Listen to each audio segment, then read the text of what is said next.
in the nation, but look how high she flying now. Is she a prime minister or a pilot? Action her. Action her. Is she a prime minister or pilot? Every week a next flight in the docket. Hostess or conquer, who could tell? Barbados come through, not doing well. Borrow and fly, fly and borrow. Tax the people, cry tomorrow. Plane take off, nothing drop down, not a cent. Touching the ground, fly over government. Fly and gone again. So big body people strain. We catching heat, they catching plane. Fly over government. No landing in the rain. Fly over government. Them up high we remain. Every time we talk, we hush. Next thing plane right, do whoosh. Making airline. Ladies and gentlemen, this is your captain borrowing again.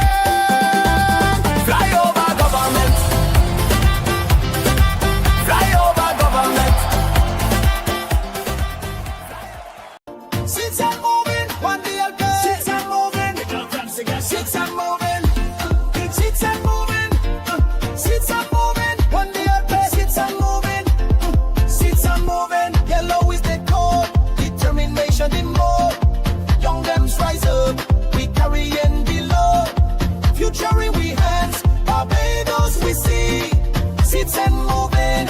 Jump on the DLP. Seats and moving. Yeah, we push the bus. One DLP. Moving on with us. Together as one. We can take the fight. Seats and moving. The future bright. Follow it and not your eyes on the prize. No time to waste. Energy strong. We setting the pace from the block to the hill, from the coast to the town. One DLP, we can hold it down. Sits and moving, let we push the bus. One DLP, moving on with us. Together as one, we can take the fight. Sits and moving, the future bright. New ideas, fresh minds. We bringing the flame, Barbados future. We changing the game. Every street, every parish, everybody see. Young thems leading, we claiming victory. Yeah, sit in the bus, sit in the hall. Together we rise, we answer the call. From east to west, let the people know. One DLP, we ready to go. Sits and moving, let we push the bus. One DLP, moving on with us. Together as one, we can take the fight. Sits and moving, the future bright. Oh, we know that. Who got the energy? Who we riding? DLP bus. Future clear, Barbados strong. One DLP, we all be on. Sits and moving, let the people see. Give us on the road, full speed we be. No stopping now, we answer the call. One DLP, one family standing tall.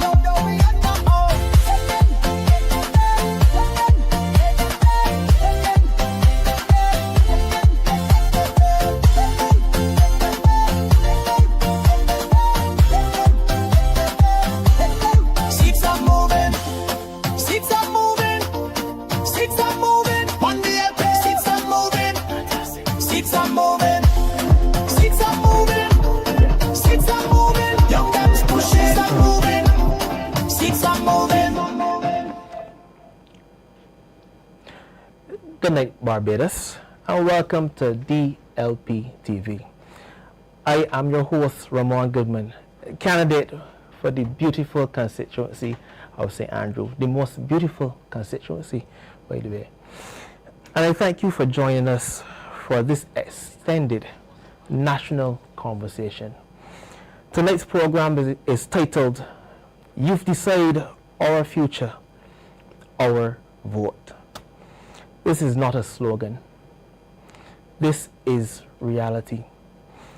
The decisions made in this election will shape the Barbados that young people must live in. Whether they choose to build their lives here or feel compelled to leave in search of opportunity. For the next 2 hours, youth voices will not be an afterthought. They will be the focus. Across Barbados, people are confronting real and persistent pressures. The rising cost of living, unstable employment prospects, barriers to home ownership, concerns about crime and personal safety, and a growing sense that opportunity is narrowing rather than expanding. At the same time, Barbadians are told the economy is strong and the future is secure. Tonight, we ask the question plainly: does that future feel secure to young people? That is the question. I want to talk to the young people of Barbados tonight. Well, I want to talk to the people of Barbados tonight, and by extension, the young people, as it is youth wives. I want to tell the people, if you do not vote, you're voting for the current representative that continues to neglect and take you for granted for all these years. Not because you chose them either, but because staying at home and silent support whoever already holds power. Change only happens when people participate. Your vote is your voice. Keep lots of noise, keep enough noise with that X. That is your leverage and your chance to demand better. If you want accountability, progress, or a different direction, you have to show up. Do the right thing. Vote, and then vote some more. Without further ado, I want to introduce my guest here tonight, my esteemed guests, by the way, top class young people, ambitious young people that Barbados will continue to be proud of. I want to introduce Janine Butcher. She is the president of the Young Democrats, a member of the executive, council chairperson for St. Philip North, founder of the Youth Ignite Weekend, a top class weekend. We had very good weekend we had, and I want to continue to thank you for that. One of the weekends that Barbados has never seen before amongst the young people. Top class. Thank you very much. I appreciate it. Good night, Barbados. Good night to the panelists, and good night. And it's good to be here on DLP TV to share this message with you tonight. Beautiful. Right beside her is Kevin Cadogan. He is the secretary of the Young Democrats. Well, thank you, Ramon. And thank you very much, Barbados. Thank you for inviting me to the show as well. Of course. It is an honor and a privilege to be here, and I really hope that this discussion could bring out a lot for the public to understand more of what's going on in Barbados right now. Glad to have you. No doubt about it. And then you have Zico John right beside you. He's a youth activist. Good night, Zico. Good night, Ramon. Good night. Good night, the extension to Barbados. It's not only a pleasure, but it's an honor to be here to have this discussion with you all tonight. Beautiful, beautiful. And then, no man, he's not a stranger to DLP TV. Mr. Rowe, he's the candidate for the city of Bridgetown, and he's the future representative of Bridgetown as well. Mr. Rowe, we're going on top, right? Hey, good, man. Grateful, man. Good.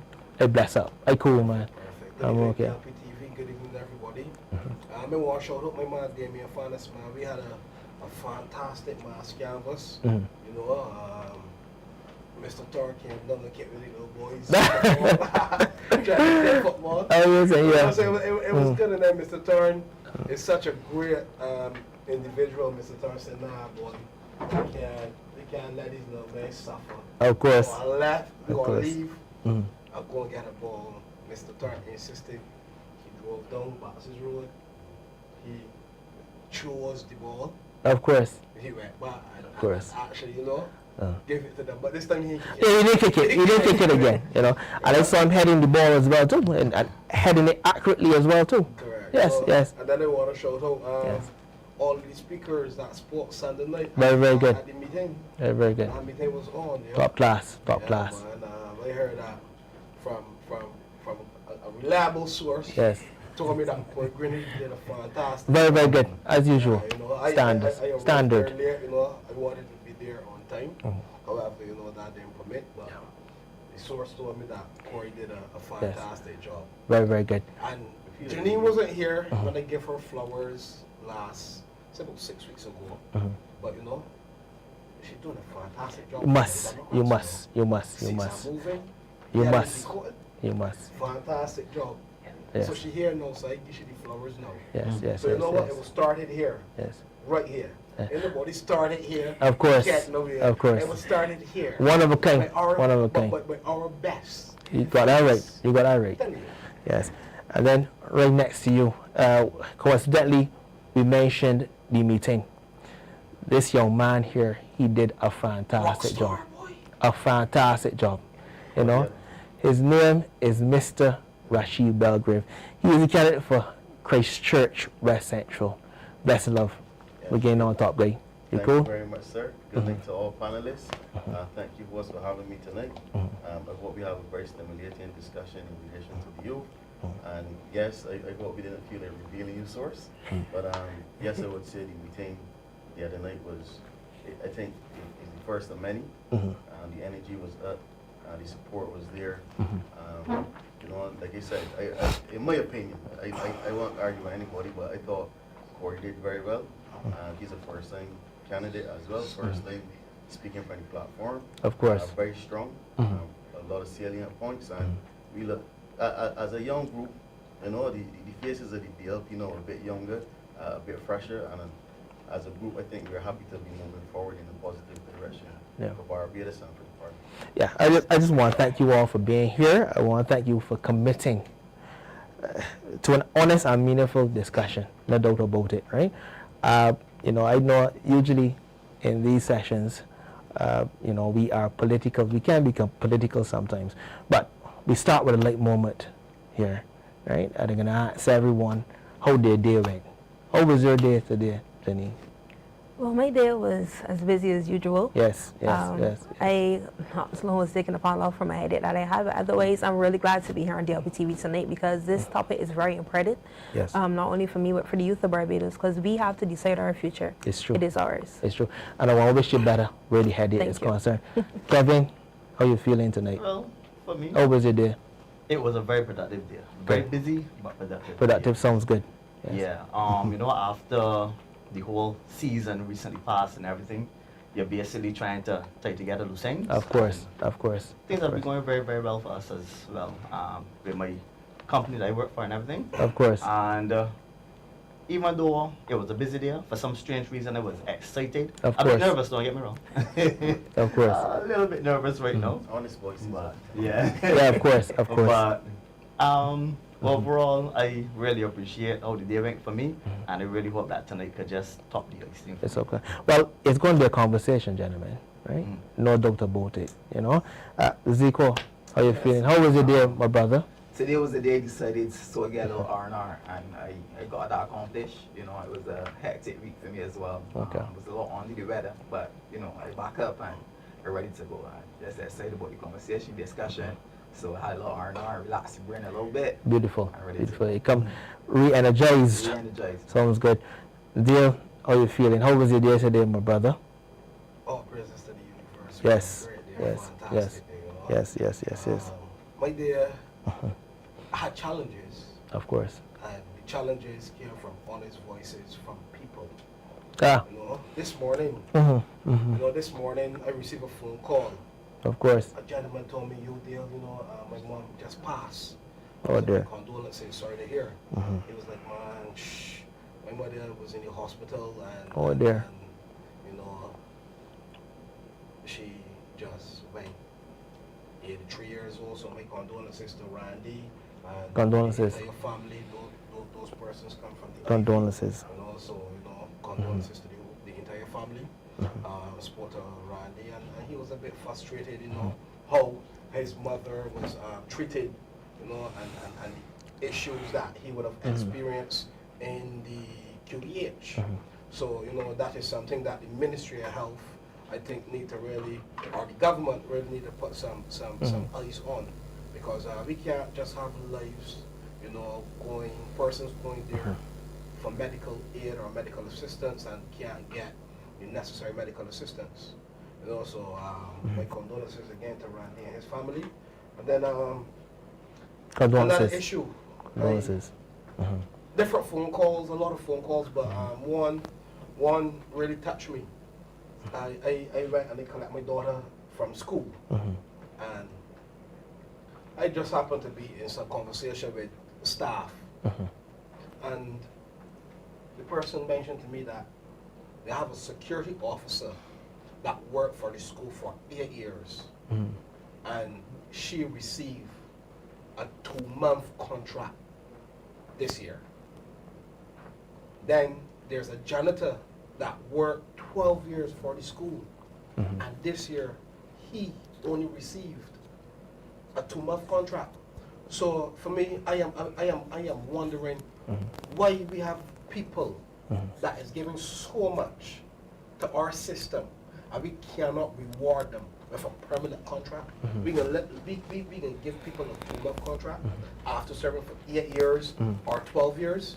So you know, like for me, that is a bit disappointing, and that is happening at the Lester Royal School.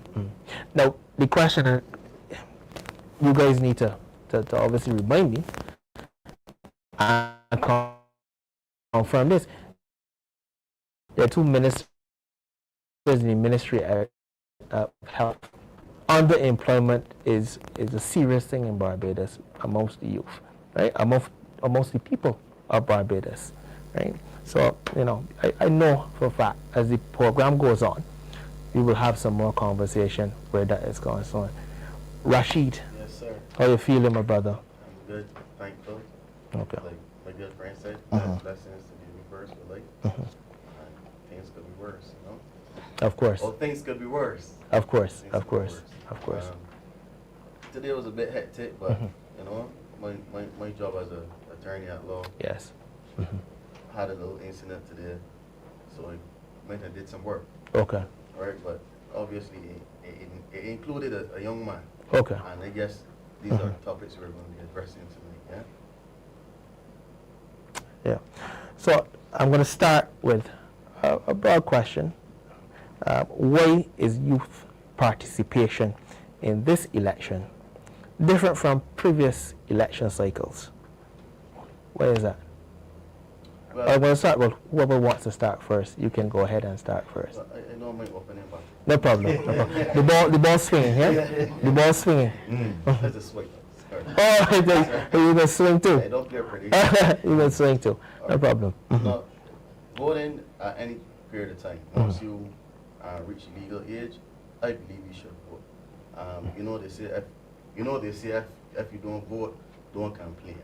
But as young people, you know, we need to focus and pay attention to what is going on in the country. Yeah. We need to pay attention of what we want as a future, because what happens now affect them later on.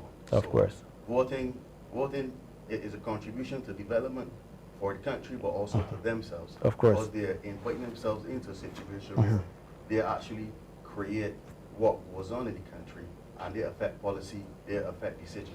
So the youth voice should be very strong. Of course. And what you would realize is that politics has changed over the last few years. Of course. Right? What would that have been accepted before? For example, the whole Sikhs movement. And you know there was a lot of condemnation initially, but then you realize that some of the more mature and experienced political folk start to buy into what the young people are doing, because the young people are unpredictable and creative. Right? When you reach a certain age, you become a bit fixed in your experiences and what you went through. So you have probably a permanent mindset, so it's a fixed mindset, so to speak. So basically, as a young person, you become creative, become intuitive to the whole situation, and then you get some very interesting ideas. So my advice to all young people is to participate. If you don't vote, don't complain, but don't let that be. Kevin, I saw your hand. Sorry, you. No problem. For me, I think that we have been brainwashed with this slogan, youth are the leaders of tomorrow. I don't think we need to be thinking that youth as just the leaders of tomorrow, because technically we are stakeholders in everything that's going on around us today. Yeah? And right now, I think the youth need to stop waiting for return. Like everybody just making this thing sound like, you know what, ain't you turn yet, let me be it. And in my opinion, I think we live in the consequences of decisions being made already today. Yeah? Basically, decisions being made affecting our cost of living, affecting our debt, affecting how we could live, basically, affecting climate future, affecting so many different things. Yeah? Young people, we already working, we paying taxes, we raising families, we doing everything that they're saying is set up for us in our future. But realistically, we're doing it today already. Yeah. So this election is a time for the youth supposed to really come out and show that, you know what, we are stakeholders and we have a say. We need to hear our voices. We need to be able to say what it is that we need, because the future is something that we are going to inherit, you know. Of course. And if right now the decisions being made today, what we setting up yourself for? Of course. So we need to be in that conversation right now. I just remember I have this saying, and you guys know very well, the youth is now. Correct. So it fits in and it marries well with what you were actually saying. You know, it is very important. But you have to know that they matter. They're important. And Correct. as I said in my opening monologue, if you do not vote, you are voting automatically, and by default, you're voting for the representative who is currently in government, right? And I always say that. Dale, why is youth participation in this election different from previous elections? The youth is the future. And with the future, the youth need to understand how important their vote is, how valuable their vote is. Reason being, in the 2018 manifesto, the Barbados Labour Party spoke about all kinds of youth initiatives. And one of the youth initiatives that they spoke about in the 2018 manifesto, they said that they would put an officer in the area where school children would be congregating. And no, a monitor, sorry, a monitor. They will put a monitor in place where school children would be, where school children would be congregating. Of course. And when we look across Barbados after 9 o'clock, we look at the whole town, we look at Black Rock, Calton, we look at Eagle Hall, Main Guard, River Van Stand. Of course. We're still seeing young school children on the road. Yeah. So, what I'm saying, right, is that the youth, we really need to understand that the Barbados Labour Party told a big fat set of lies in a manifesto speaking about empowering youth. The only person or the only party that have ever empowered people was the Democratic Labour Party. Yeah, here. Because the Democratic Labour Party implemented free education. Here. Democratic Labour Party implemented school meals. Democratic Labour Party implemented free bus fare. The Barbados Labour Party has been in power for 8 years, because 8 years everybody qualified for pension in May. And what have they done that has benefited Barbadians? Don't tell me about the 2% increase on the minimum wage, which is $2, because the minimum wage was $8.50 an hour, and now it's $10.50 an hour. Yeah. And when you work 40 hours, you're only making $420. And what happened when they raised the minimum wage? You know what happened? They get shorter hours. You know how? I can tell you how. Because you can then work a 6 hour per day across 5 days, as opposed to working that same 8 hours across 4 days, which is a 32-hour week across 5 days. So you're going to spend more on bus fare, and you can be collecting less. So realistically, the Barbados Labour Party put well over the people I raising the minimum wage, but really and truly they inflated the cost of living in Barbados. Of course. Of course. So it's very important that the youth, we need to come out and vote. I could have joined the Barbados Labour Party, but I asked myself the question, what have Barbados Labour Party done for our society? I ain't benefit from the bus fare. My sister and other people benefited from the free bus fare. Of course. I benefited from the school meals, and I also benefited from the free education. You get me? So, young people, I urge the young people, when you look at 2025, the crime rate would have been 48 murders. But in Toronto, Canada, have 7 million people, and their murder rate was 38. Amazing. But here in Barbados, where we have 288,000 people, we got a crime rate of 48 murders a year, all young people. In 2024, we have 50 murders, all young people. Yeah. The government don't care. Because if the government had cared, the pavilions would not be closed. You could get access to certain funding. Why the government got $275 million to give it to international investors, but we got young people that can't start their own business. We have the most brilliant people in Barbados. Excuse me, I'm being for I'm for advertising PHNs, but I have to say we have some brilliant young people, and we need to invest the same money we can invest into foreign investors. We should invest into our young entrepreneurs, because we got people that can sing, we got people that can dance, we got people that got very good business ideas, we got people that already have business plans, but they don't have the resources. So young people, it is very important that you come out and vote, because the Barbados Labour Party has not shown an easier way for us to survive. Because when they speak to young people all over Barbados, men can't get work. Men forced to sell drugs. People, these guys have degrees, but right now, to start their own business, things are hard. Young people get involved in crime because they're gonna get a paycheck. When a young boy do murder or pull a shooting, he's gonna get praise. He's gonna get glorified. So again, young people, let me be real.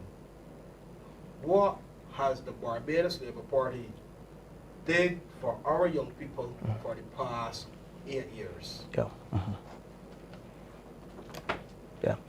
You know, I saw some motto: when Labour leads, Barbados succeeds. I think they spelled literally. No, literally. Succeed. But I was saying no. Because that's all that is happening. Because where's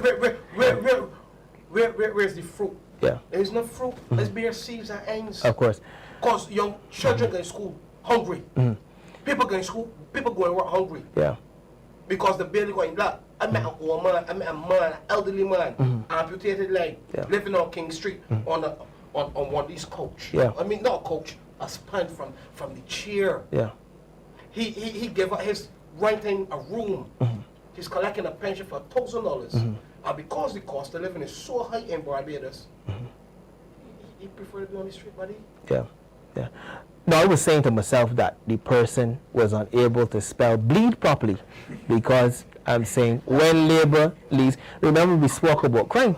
So I told myself the person cannot spell bleed, or they mix up the two words. When Labour leads, Barbados bleeds. We know that young Barbadians, they bleed. So that's what I was saying to myself. Young people should vote? I can tell what the young people should vote. One last point. Sorry. You know what the young people should vote? No, you good. Go ahead. Why, as a private investor, I could make approximately $500 an evening, a day, from one minivan. This is a ZR, a 14-seater. If it's a bigger van, I could make a day, 3,000, 4,000. All depends on how hot the van is on the road. But the transport board can't make money. You know why the transport board can't make money? Because there's a lady that lives on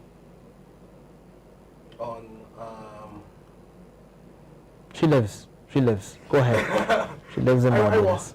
Santo Domingo Lives Alley. in Barbados. You get me? Santo Domingo Alley. This is in the Nelson Street area. And her granddaughter called her and said, "Granny, you could believe we had to get off the bus and walk up the hill to Alley." So this is what I'm saying to the young people. The government imported 100 buses, then this not among the buses. The buses are not efficient and effective, one, and two. And then three, they turn around and sell it, privatize it. So you know what's going to happen to young people? Young people will not be able to try to get on the bus for free. You know why? Because I asked a man yesterday, we was in conversation, I told him, man, I'm glad that they privatize it. We can make some money. I said, I disagree. You know why? Because would you let 40 school children on your bashment van, you will let them go to school for free? He said, no, you mad? That 40 of them, they them at 250. Yeah. So the guys so glad that the Barbados Labour Party privatize it. Because you know what's going to happen? School children and elderly people no going to pay, no going to suffer. And you know what's going to happen? How far we go, we can get charged per distance, per meter. Point blank. So young people, Ralph Thorne, the Honorable Mr. Ralph Thorne, will never do that. Yeah. Yeah. And I concur. Yeah. No, that's good. That's good. And I concur with Dale as well too. The lovely young lady beside me, what are your thoughts? Why is youth participation in this election different from previous election cycles? I know you're extremely young, but I know for a fact you have been through a lot of election cycles. I know that. You have loads of experience. And I know that. What are your thoughts, Janine Butcher? I will say to the youth, you would have seen from 2018, don't care how young you are, even if you're not eligible to vote at this time, you should still be watching what is going on in Barbados. Because at some point in time, you will have to make that decision for your life. I will say to them, in 2018, you were promised a whole set of stuff. They still have not come to fruition in this day and age. We were told in the last election that if you vote, you may vote for a government that you would not. Like if you vote for an opposition. We have votes, you did vote again, you gave them all 30 seats again, but you have received 7 years of famine. They said that we had a lost decade, which is completely incorrect. There was no mentioning some of the stuff that the Democratic Labour Party would have done for the youth. One of the things that we would have done at the time too, they have the framework there, they're just not using it. They're just talking about transformation, but they're just giving misinformation every time that they speak to us. In regards to the Democratic Labour Party also produced a national youth policy in 2017. So they have the framework there to help the youth, but they are not doing that. When you go to vote, you also have to think about the cost of living. You have to think about, when you look at the water bill that your mom has to pay, all of these other taxes that are on there, you have the sewage tax to pay. Do you guys have bills at home? Where do you need the sewage tax? Yeah. You also have the situation where Kimar Safri would have spoken today. He's also with them, but he's speaking that also the non-nationals are coming here and he has to put them up. But at the same time, we had a minister telling us to leave, but there are housing non-nationals here and giving them everything that they need. And Kimar Safri is with the Barbados Labour Party, and he's not even ashamed to say that. So if they're so glorious in these years that they have provided to us, why are so many more persons living on the streets? Of course. We can also look at the fact that a lot of young people are unemployed. I know they come up with the fancy talks. I know the governor of the Central Bank, you know, he has a good campaign going for himself on social media. However, Barbadians are really suffering behind the glitz and the glamour. The Barbados Labour Party for years have been about optics, yeah? Let's not forget about that. There's just the optics game that is playing, but really and truly, they're scared. They don't care about you, because if they did, they wouldn't have called the election at the last time so early and cut out some of the voters who could have been able to vote at this time. Because calling that election in 2022 would have cut some persons who would be able to vote in the original cycle. So when you're going to vote, you need to think on these things, think about your future. And don't let anyone tell you that you are not important. You are the cause of what is going to happen in this country. And we are currently in a lot of debt, and we can't allow for them to take us through a whole another 5 years again. Now, I don't want to sound xenophobic. I am not xenophobic. But I saw the comment from Mr. Safri, and I saw under that comment, someone would have commented that, you know, so you're telling me homeless people are coming to Barbados in regard and seeking refuge in Barbados? That is the question that was asked in the comments, you know. And I chuckle a little bit, but this is no laughing matter, I can tell you. But I did chuckle, no doubt about it, but it's no laughing matter, to be honest with you, you know. But this is what we're facing now. But anyhow. Right, so I just got to ask this question as well, huh? Are young people disengaged, or are they disillusioned at this point? What is going on with the young people in regards to the voting? That's the question. Yes, even before we get to that, I would love to touch on the first one as well. Apologies, the operative yes. word that you used was what's different. I don't like that, because different could also mean good. Yeah. And we know we hear the slogan, you know, the youth of today, but it's tomorrow's future. And I also too have, you know, I don't like it. I don't like to hear it, because there is a connotation which excludes today. What are they doing today in terms of the policy, or they contributing to the policy? And when we look around, when we look at the government borrowing, the mismanagement of money, it's actually stealing the inheritance from the youth today, because they have to pay back to more. The cost of living is already high. When we have the borrowing and the mismanagement, that collaboration spells disaster for the youth. So getting youth to get involved in terms of the cultivating, and then in terms of the policies, and in terms of the direction is very important. Having them play a role. So when we have youth, and then with the social media era, now we have information. So you know there's a lot of misinformation, and you know, depending how you look at it. So it's very important. So the youth now getting more involved, and I believe that politics is getting more popularized, you know, more mainstream, as I would say. You know, people seeing it, people getting caught up with the personalities and what's not. And the current administration, they're very famous for that. You know, the optics and the personalities, not necessarily the policies, the youth.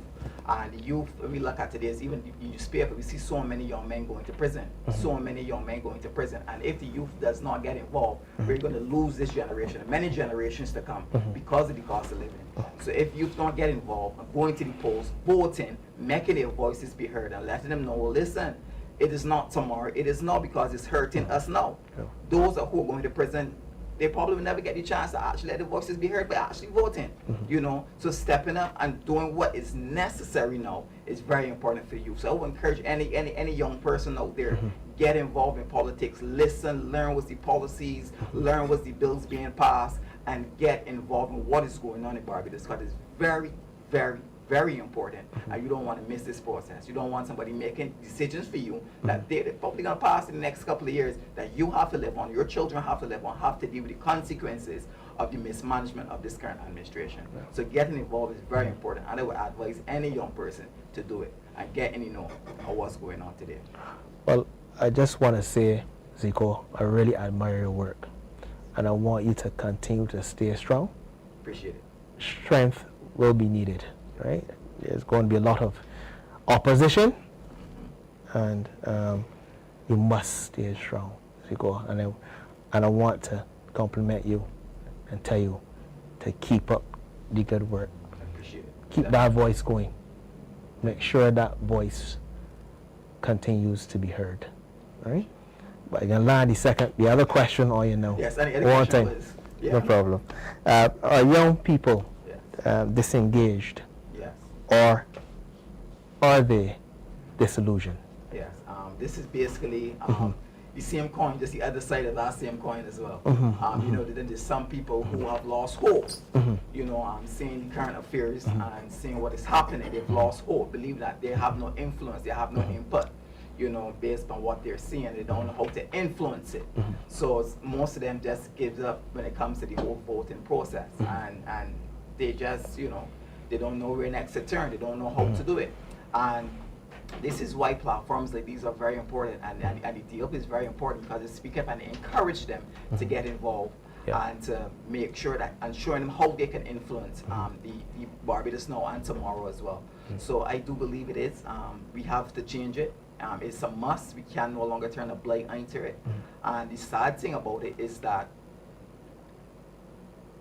I think young people look at the older folks for the ones to be the leaders, for the ones to impact change, for the ones to come up with the solutions. And then there's another subgroup that believes that, no, y'all doing a horrible job. It's time for me to step up. It's time for me to stand and put my hand in the air and say, well, listen, hear my voice. you know, this is what they want, this is what they need, this is what we need as a country. And I am seeing that more. So there's two, there's a subset, there's two groups, same coin, there's two different sides of the coin. And yeah, so pretty much that's it. Yeah. What I can say and what I will say is that the Barbados Labour Party has been successful. They have been successful in turning the word hope, a positive word hope, into a negative connotation. I have never seen that in the history of Barbados, or as long as I have been living.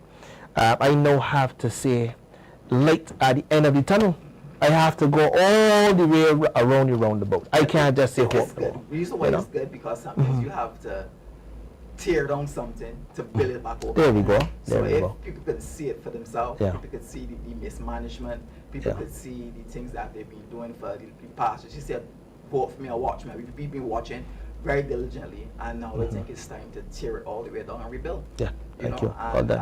I've seen the DLP at work. I've seen the building blocks being put in Yeah. place, and I must commend every single one here today who've been working along and who've been talking to the youth and getting in the community, listening and having that listening voice, not just speaking but listening voice, and be helping in whatever way necessary. Yeah. I think that is very, very important. So yes, sometimes it's good to watch people destroy themselves, and then we go and rebuild. Yeah, and it is actually going to be remiss of me not to ask, right? What are your thoughts about our top ladies here? Wonderful. Youth Ignite Weekend. As the first word comes to my mind, wonderful. Yeah. I think I admire her courage, Yes. her bravery. Yes.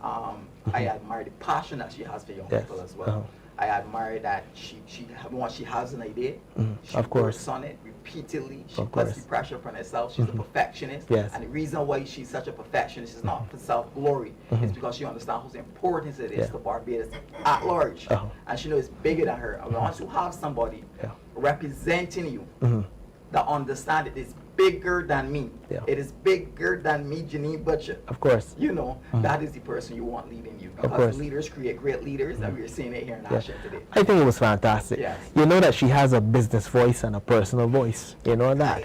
You know that, right? A business voice and a personal voice. Yes, of course. You know, it's very forceful business voice. Yes, she does. But then she's also very pleasant. You know, very, very nice young And lady. she has the balance, which is good. She There we has go. the balance Yes. of being very Yes. passive and it's time to be passive, Yes. but having that authority I love and it. you know, and that forcefulness that is love it. necessary in this Yeah, only in the young Democratic Labour Party. Only in the Democratic Labour Party. You know.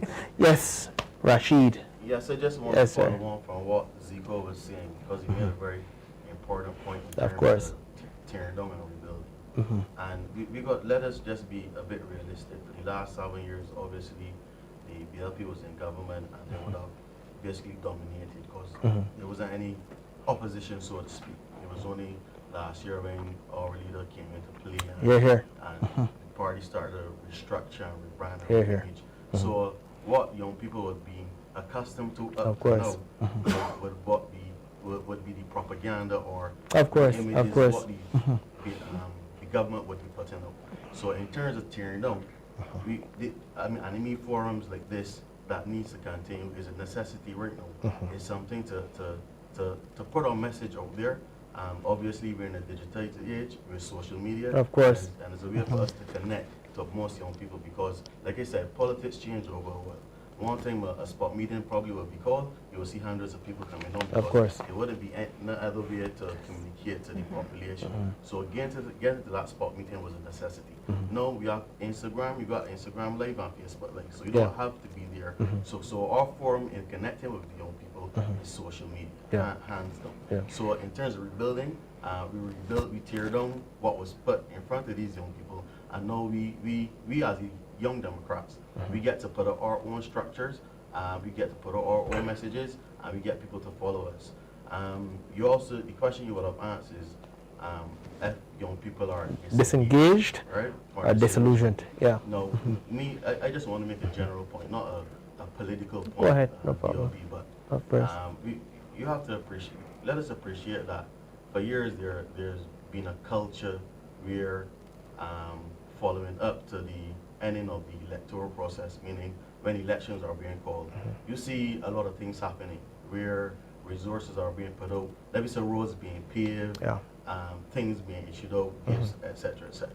So it's become a culture over the years where when you see certain things happening, you know, an election coming, right? And you got to appreciate that if you live in a certain place and you view it as a citizen, you mean for 3 or 4 or 5 years they're suffering, and then all of a sudden elections coming up and resources coming out. You know, it has a lasting impact on persons that only time I can see some sort of help coming from a politician is every election. And I think it's our job as Young Democrats to change that culture, not just a B or D, but let me say when the Democratic Labour Party comes into power, and you could believe you in the government where you want to keep resources and allow your community to suffer, and then only put out these resources when elections are, or you're about to announce elections. No, I will not stand for that foolishness, because I believe that the community should be helped. If you have access to resources, because building and paving a road is no simple feat. It takes resources, and it takes capital, and it takes money. So we were saying that every election cycle, these things just magically come up. So we need to embrace these communities and help them, not only coming up to the electoral deadline. Of course. So it's a culture, I think, that as Young Democrats, we have to change. When we get into power, it's something that we have to educate our young people on to change the culture of politics and change the politicians, because they vote for us and we serve them. They don't serve us. That's the thing. Yeah. I think that is very important, you know. Very. We are servants of the people. Or we should be servants of the people. Yes. They don't serve us. Okay. Mr. Rowe. I love the last point. Mr. Rowe. Servants of the people. It's true. So, I got a quick question to ask. So, if we're supposed to be servants of the people, why our students continuously have to start the term in a facility that is not clean? Schools don't be clean. Quick example. For the past 4 weeks, the Lester Vaughan administration office has not been cleaned in 4 weeks. Sorry, Dale, I just want to stop you there for a second. I think I actually saw that one of the ministers of education, I think they got 6 now, 6 or 7? 2, good. He came out and he advised everything was spotless. And fantastic. Correct. But you know that on the first day. You know, this morning, teachers refuse to go into the staff quarters at the Lester Vaughan School. Where is that, Dale? Why? Tell us. Because look, you have the building locked up. Nobody ain't cleaning it. These people on vacation. And we expect at some point you're gonna build more. You got all kinds of things. You just close the school. When you're gonna reopen, make sure that staff quarters, because at the end of the day, what we are here to do. What was Rasheed's finishing point? To serve. Serve. To serve. To be servants. So we cannot have teachers and staff working and uncomfortable. How are these persons? You get me, the secretary, the janitors, the cleaners, the security officers, every single staff at the school. We cannot have these people uncomfortable. How are these people going to be able to pour into our children, which is our future? We have to serve our people. So you're trying to tell me, the person that usually do the stuff, going on vacation, and you, the person that managing the operation, can't find, another person to replace that person. You know, vacation are scheduled. Vacation is something that's scheduled. So you know this. You know this is reopening the school. So why is it that this Barbados Labour Party government is the only government that always fail to open these schools correctly? I remember go ahead. Under the Democratic Labour Party, that never happened. Let me do the math and let me jog with memory. That never happened under the Democratic Labour Party, ever. But all of a sudden, after 2018, every year, the schools open, of course. The school have a problem. Of course. And Dale, I got to ask you a question. Isn't Lester Vaughan a school? The last time I checked. I'm sure. I got to ask you another question. Didn't the Minister of Education, or one of them, didn't he mention that everything was good to go the first day of school? So I am dumbfounded. I am confused out of my mind.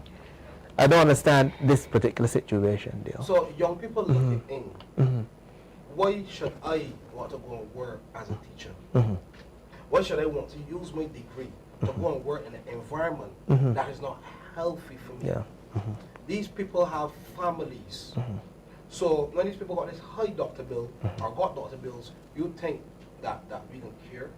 Of course. Let me be real. If a teacher pass, secretary pass, a janitor pass, all we can do in a group is go to a funeral, make condolences, but who will really deal with the funeral bill? Let me ask that question. So we can't have people that lead in this country with some kind of consideration in the head like, yo, this is people, this is a human life. Let us make sure that all these facilities are clean and safe. Yeah. But we don't want to kill small businesses for certain requirements as it relates to health and safety. You get me? We're going to have, example, let me use crop over. Crop over, you guys going to come, you know, and do the inspection to make sure that you pass. And if you don't pass, you are meet the requirements. So why these persons, health officers, let's call them? Help me. The Inspectors. Health inspectors. Health inspectors come around to make sure that everything is in place before you can get the approval to actually operate your stall. So why these same health inspectors or other people can't go around to the small number of primary and secondary schools to make sure that the facilities are clean for our people that have to manage the school and our pupils. Let me be real. A caring government would not open a school or let a school open and clean.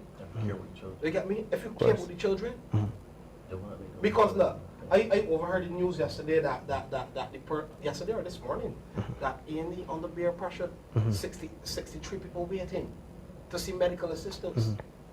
So everything have a ripple effect. Them don't clean the offices and the last of us. Look, some lady, they brought somebody to clean the office, and the person cleaned it with Clorox. Yeah. I started to laugh. Yeah. The person cleaned with Clorox. And they was stronger Clorox.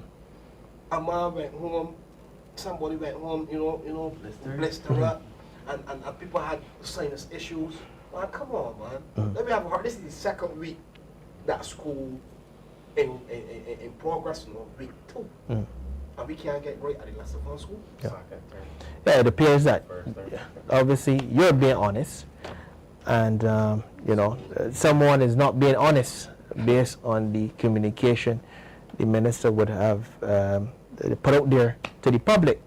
And to my mind, one minister plus one minister in the Ministry of Education should equal to 2.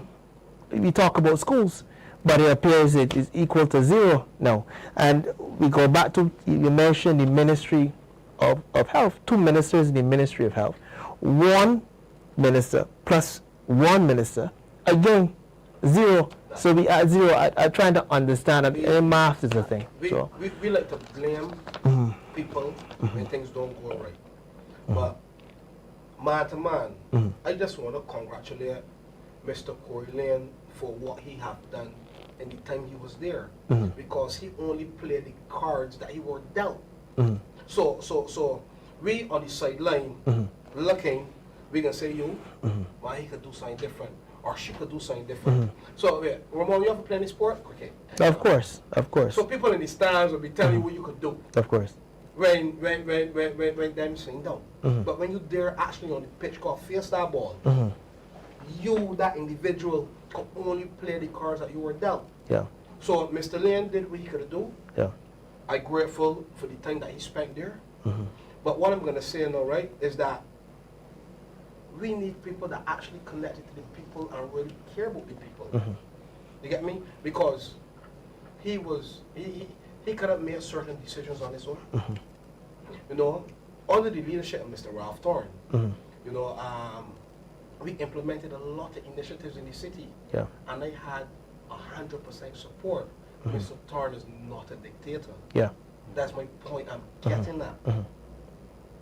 Everything that I did in the city so far, the free haircuts, the back to school, the books, the bikes, the toy drive, the fair, everything, Mr. Thorne supported it. Mr. Thorne supported the young people with the of course. 6 are moving. Of course. When 6 are moving hit the market, everybody had a problem with it. But Mr. Thorne supported it. So I'm saying is that Mr. Lane had the cards that he worked out, and he tried his best. So if his best, you know, we have to give him some kind of praise, some kind of thanks. You get me? But however, I am urging all people in the city that watching and that listening, we don't need a true representative, and they can be that true representative. I ain't here for no fame or money. You get me? I here to inspire real change. Here. Real change. Of course. Right. And as you mentioned, Mr. Thorne, one of the attributes of a good leader is someone who knows how to delegate duties. Mr. Thorne, he knows how to delegate. You know, he trusts his people every single time, right? So that's the major difference. You know, he's not a micromanager at all. Yeah, but you know, Ramon, leadership comes by 2 ways: either fear or respect. So you determine which one you want to lead by. Lead by fear, you get rebellion. Lead by respect, everybody cherishes. And that is the way that Mr. Thorne has folded and molded his leadership style too, for us, the young Democrats, and for the party. You know that Mr. Thorne continues to give the young people in the party a proper voice, a decent voice, and I appreciate that a lot. You know, in a serious way. I also appreciate him inquiring about whether anyone was hungry today. I don't know if he was in Parliament today. Oh, I saw that. I saw that as well. Yes, of course. Nutrition is important. Yes, sir. Yes. Nutrition is very important. Very, very important. You know, sometimes when you hear something that you don't really want to hear, you find some excuse just to get away from it. Of course. So it was something. So, big up to Mr. Thorne. No doubt about it. Big up to Mr. Thorne. And we admire the fact you continue to do well in Parliament, continue to, you know, advocate on behalf of the people of Barbados. Honest voices. For the people. We know he's there by himself right now, but in short order, that should change. Yes, and a fantastic leader knows how to follow as well too. That is a very good comment. Thank you, Patricia Green. Thank you very much. Yes, before we go on to the comments, obviously, you ain't get away, Kevin. You ain't get away. You ain't get away, my brother. Talk to me. What's the question? Okay, no problem. Okay, the young people being disengaged or disillusioned. Well, Talk to me, brother. I don't personally like to blame the young people because body basically is only as good as the head. And for the young persons, if you are force-fed or nurtured with certain information, you can only follow one due to that. So for me, when it comes to the young persons, we have been sold this lie that as long as we're able to go out and party, everything is fine. Everything is fine. Once Machel Montana come around, once all the Jamaican artists come around, everything is fine and dandy in Barbados right now. That is what we have been force-fed. So what happened, I call it glitter in the eyes. The current administration has this very good technique, this ninjutsu, of just putting glitter in person's eyes, making people believe that, you know what, everything is shining, everything is gold, optics and illusions right now. So I don't like to blame the young persons, but unfortunately, yes, they are disillusioned. They really believe that, you know what, everything is okay as long as I can work my 9 to 5, collect minimum wage, because you know what, I still live in the house with my mom. Yeah. I still live in the house with my dad. So bills getting shared, bills getting paid. I don't have to be adult as yet. I am Of still course. a youth. You know? So at the end there, once I could enjoy myself, everything is okay. I don't care about politics. I don't care about this. I don't care about that. But you know what? I can vote for the people that make me feel good at the moment. At the moment. At the moment, the no people. That is what to call them. But realistically, as we spoke about earlier, Yeah. we are going to inherit everything that is left behind when the older generation moves on. Of course. And what is being left behind for us? That's the question. I was watching some news the other day, and I don't know if Bajans really understand the level of debt the country in right now. Seriously, the level of debt that the country in. And if there's one thing I know about that, it has to be paid. Yeah. Who pays it? Anybody can tell me who pays it? Us. We Yeah. That's have to correct. pay. That's And I'm correct. just talking about the Children, adults children. or the older or more mature persons. We that got the same 9 to 5s right now. Of course. Every tax we gotta pay just be going towards this. I know that we are going to speak about the economy soon at some point. Of course. But again, back to the illusion, back to the glitter. Last year, I think it was, I saw they started something on CBC TV, where the Governor General, they said Governor of the Central Bank, sorry, Mr. Greenwich, was doing this, what it is and what it means. That was the best magic show I ever saw in my life. Why? Because he spoke about certain topics, and in my mind, it was very entertaining. Don't get me wrong, you know, he come out, I act like if he's one of the people, you know, like I in the ram shop and I talking to a person. But what he does, he speaks superficially. He speaks surface level on certain topics, like the GDP, for instance. Yeah. The economy. Yeah. The economy is rising. The economy is getting better. What does that mean? But he doesn't break it down enough for persons, yeah, at the bottom level to understand what he really means. Yeah. But for me, personally, what is happening is that, yes, the economy is booming. Things are happening. But what is GDP really made up of? It made up of the money person spending in Barbados that is taxable. It made up of investment money from investors. It made up of in exports, which we don't have much that really export. So when you look at the full breakdown of the GDP, most of the money that Barbados is making is coming from out of our pockets. And when I say our, again, I'm not speaking about the more seasoned persons in Barbados. I'm talking about us that's in all on this panel right now. Yeah. I don't know about you all, but right now I brag. Yeah. Yeah. I brag. And you know why, Brad? Because, alright, Christmas season just passed. You enjoy yourself a little bit. Bills got to pay. Food got to buy. Cost of living is very, very, very high in Barbados. Yet still, again, they keep saying to us, the economy booming. But us at the bottom level, where are we seeing it? Where it booming for me? Where it booming for you? Where we getting this extra? Where we seeing the fallback? What part we seeing the, you know, the trickle-down effect? Ain't happening. Yeah. But somehow they get on the stage and they can somehow make us believe, you know what? Things going good. We all right. We don't need to worry. Of course. We got this. Who is we? I don't feel like if it's part of we. I don't feel like if it's part of the family.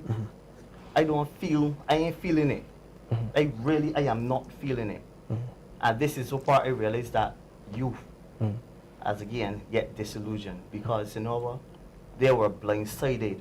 Because, you know what, when they start to feel frustrated, or when the youth start to feel frustrated, throw a party, let you enjoy yourself for a night, everything fine and daddy, go and work hard the next week. Check me next month. Yeah. Other than that, ain't nothing else that's showing right now. But the youth ain't seeing this. Yeah. Yeah. The youth is not seeing this. And the only way that we really could speak it out, or we could really show that, you know what, we don't agree with what's going on right now, is by punishing people that give us promises that they're not keeping. Yeah. I ain't this is 7 years. And there are certain things that were in the manifesto from 7 years ago for the current administration that right now I ain't see come to pass. Why questions, why the youth ain't standing up there and raising their voices? I am not asking anybody to be disrespectful. I ain't asking anybody to condone violence. I ain't asking any of these things. But to really take a time out to just sit down and say to myself, hey, you know what we really, as you said earlier, what we really gained for the last 7 years? Yeah. What we as Bajans, as Barbadians really gained for the last 7 years? Yeah. And ain't that much to show? Yeah, of course. I want to just go to a comment here from Shirley, 4852. Things are happening and the people continue to cry out regarding the high cost of living. Crime, no jobs, and the list goes on. And the lady there, lovely lady, she's always one of the people who comment. Patricia Green, you talking truth, Mr. Cadogan. You're doing a good thing, buddy. You're doing a good thing. But you mentioned, you know, the acting of Mr. Greenwich. I think that he should be awarded an Emmy. I really do think so. You know, an Emmy because I believe the Emmys are for the TV shows from Goodman. The Oscars is for the movie. The skits are not very long, so you put them in the category, obviously, of a short TV show. But he should be given an Emmy. Anyhow, as we refocus, Janine. Yes, ma'am. Disengage or disillusion? What do you think? To me personally, I think that the youth are currently frustrated. They, in beginning, you know, young persons we didn't have the digital technology back in 2018 as much to, you know, to be able to break down stuff. But I'm seeing that they're more engaged right now on the digital platform. They're also speaking out and they're breaking things down. So the world that we're over there is that we would have thought that they would have had at the same period, even with the parties, it's beginning to come down. Yeah. For me, I would like to say to the youth that the promise of the Barbados Labour Party, it reminds me of an old pear tree.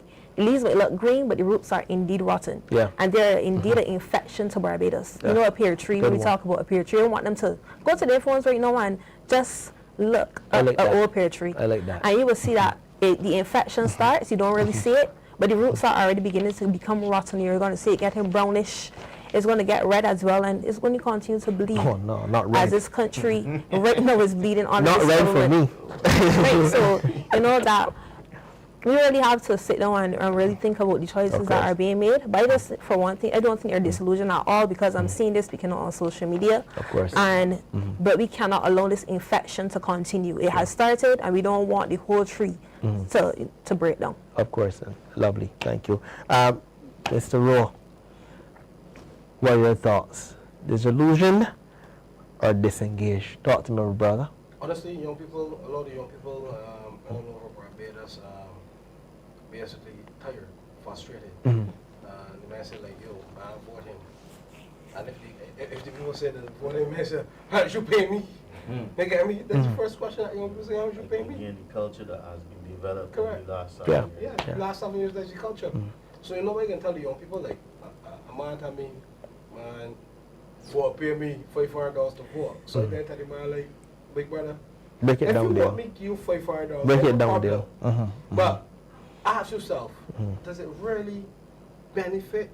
Does it will it really benefit you in the long run? $500? Because I tell you that these people don't come with a $500 bill. You divide the 500 by 5 years is $100 a year. And you divide the $100 by 12 months is $8.33 a month. So is your value $8.33 a month? Ask yourself that question, young people. You get me? If somebody if you want to give your vote on the policies that the individual or the party is going to be bringing. That the party will bring for sure, not the fluff in the 2018 manifesto. That ain't happened. I never get a big drink for $8.30. And let me be real. To go back here, always Air Force, you want $400. So young people, don't let them. This time around when they come with the $500 bill, take the money. Get me? But don't vote for them. Yeah. We would I can be honest. as responsible young Democrats, we wouldn't encourage buying, but what we would say is that if the other side provide any remuneration for any services, what we would say is that as they perfectly calculated, you are narrowing your vote down to $8.33. And we need you to value your vote more than that. We need you to look at your vote as education, health, and social well-being. Not just $100 or $25, like you said. I don't know, because I don't get involved in that. But I would say, if that is the going rate, what I would say to you is that you need to really look past what is being dangled in front of you and look at a more long-term solution for your life. And what we are providing over here at the Young Democrats is long-term solutions, long-term development for young people, jobs, opportunities, and hopefully a reduction in the cost of living. But that would only come through a shift in culture and a shift in how we, our social consciousness at this stage in life. You know, you gotta move away from the working bags and the Euro and start focusing on what we like to say, bricks and sand, right? We get our young people focusing on building houses, building Airbnbs, investing in businesses, and making some money and helping the economy so that we can live comfortable and we won't go away with the homeless, suffering, taking care of the homeless people from overseas. Excellent, excellent, Rasheed. I want to go to some comments now. Mavis Lashley, the youth need to ask themselves a question.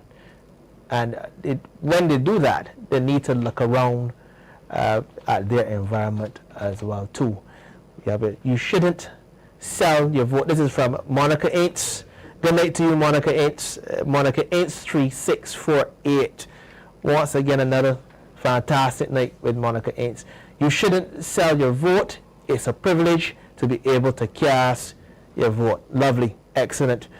I want to start with you, Rasheed. I want to ask you, young people often, well, I can make a statement first and then they can ask you. Yes, sir. Young people often hear the economy is improving. What are your thoughts as a young person? Well, I'm like, we are more in tune with politics. Yeah. So when you hear the economy is growing, obviously you can deem that as mock growth. Yeah. Because you're alluding to the fact that the economy is growing, or the economy is being good, which should result in me living comfortably, right? Or majority of the citizens living comfortably, not majority of the citizens living paycheck to paycheck. Comfortable living mean that all your bills paid, right? All your expenses taken care of, and you have some sort of disposable income.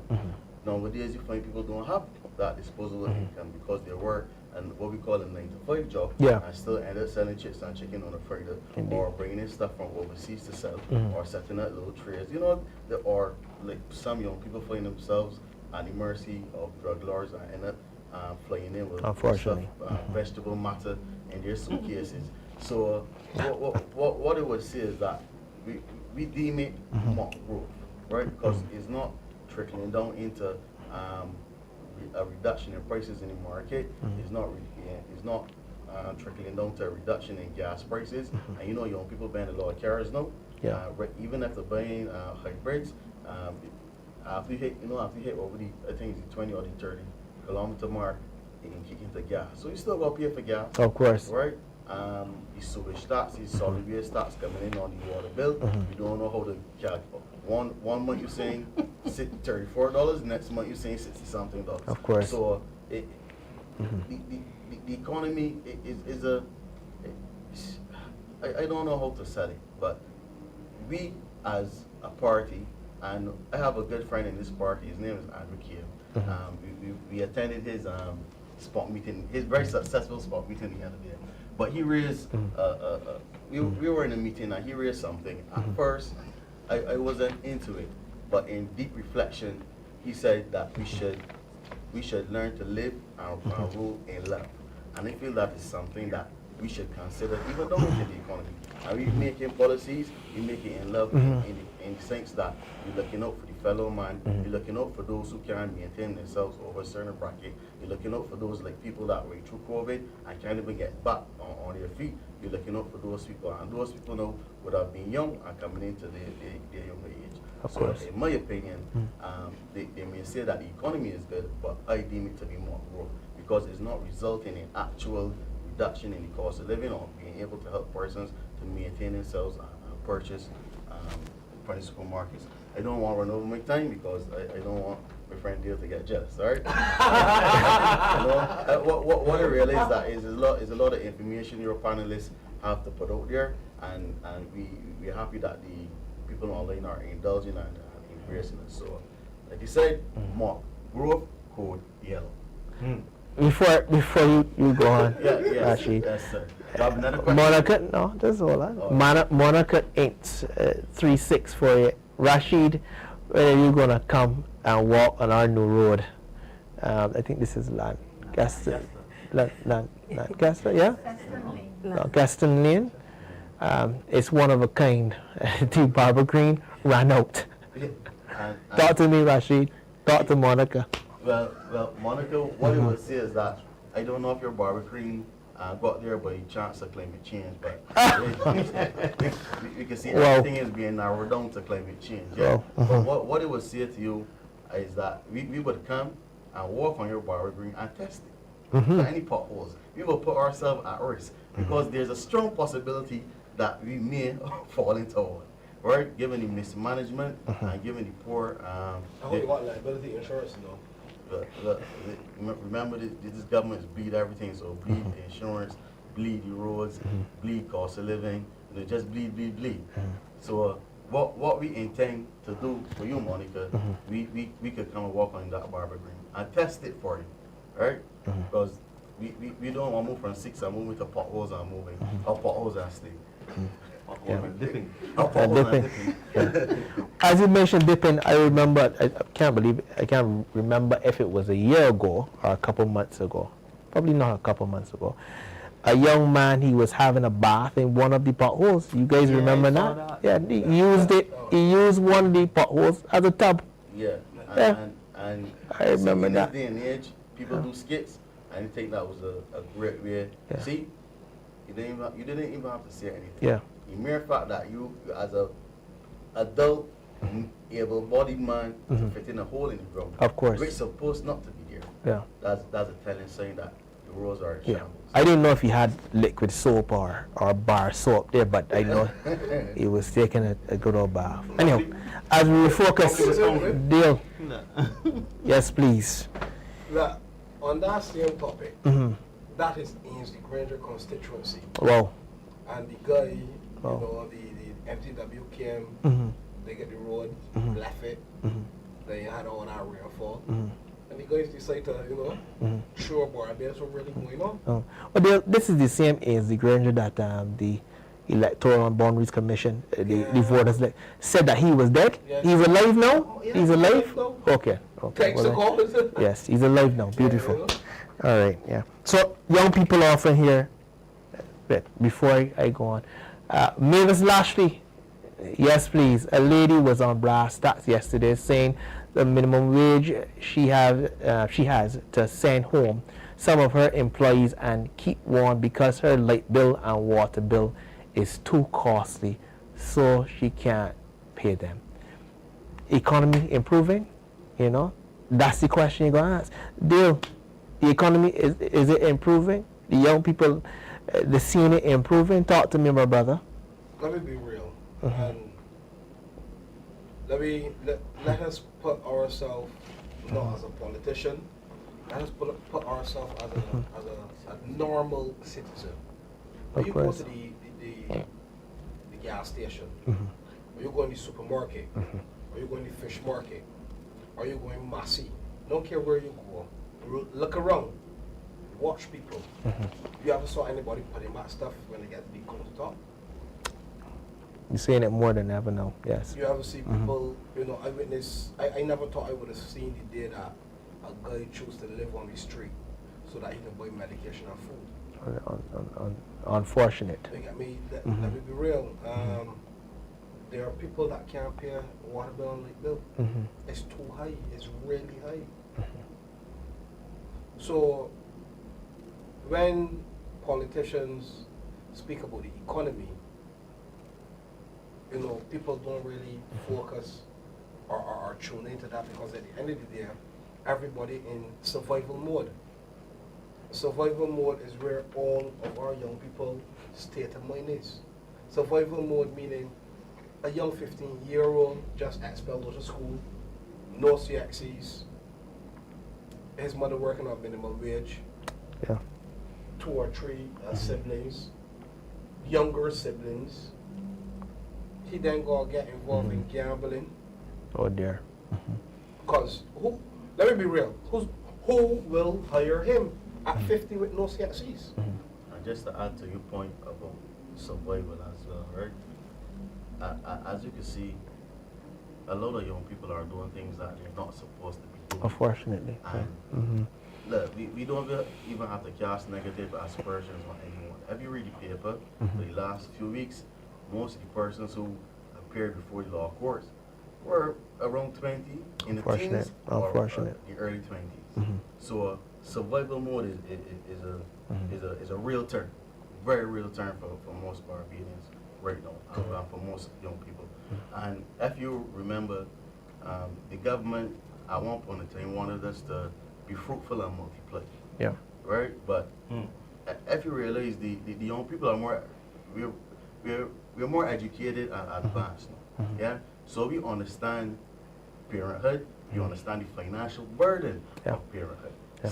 Some persons who don't have children will hear other persons who complaining about the burdens they have, whether both parents are contributing or not. What I'm trying to say is that we are aware that we can't just procreate and create more children and inflict a more deadly financial burden on ourselves. Of course. So survival mode doesn't only means going out there and probably doing illegal things to survive. Survival mode means that we're actually thinking about the decisions we're making for the future. It's easier to manage 1 child or 2 children. And you know, back in the days, you're going to get 6 children, and that's it. And I had made a point a time back on DLP TV that when you move from the village into the developments, you lose the village, you lose the community aspect of the village. And why you say that is that back in the day, you would have had children running around in the community, and other parents behaving like a parent, you know, telling the child, don't do this, don't do that, or showing some sort of leadership. No, you get a sense of, don't speak to my child. Do whatever you want, don't talk to my child. Whatever my child doing, you come and tell me. You see, and if you do that, you give a false sense of how to operate around people. Only my mother or my father can tell me what to do. So it has a lot to do with culture and thinking, and we're procreating, and I got no money. We just sing. Right? Yeah. Survival mode. Survival mode. Yeah. For me personally, I was trying my hardest as I was sitting here listening to all the conversations to be the devil's advocate. Yeah. Be the current administration's advocate. I think what may have happened, right, is that the dictionary, the Oxford dictionary that we grew up reading and, you know, getting our vocabulary from, may have been erased, and now we're using what you call a Bayesian dictionary, where the word taxes became a synonym for better economy.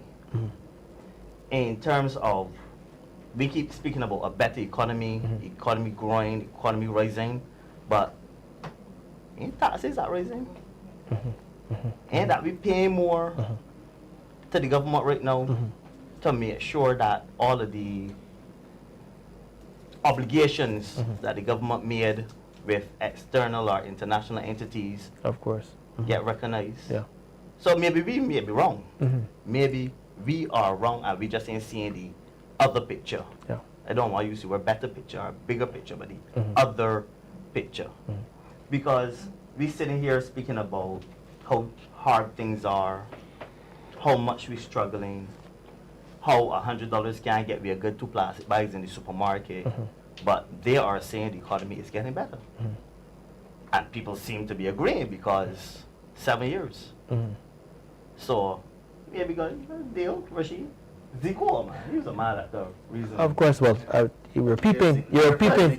Help Yeah. Have I the dictionary changed and I didn't realize? You're 100% correct, and I agree with it.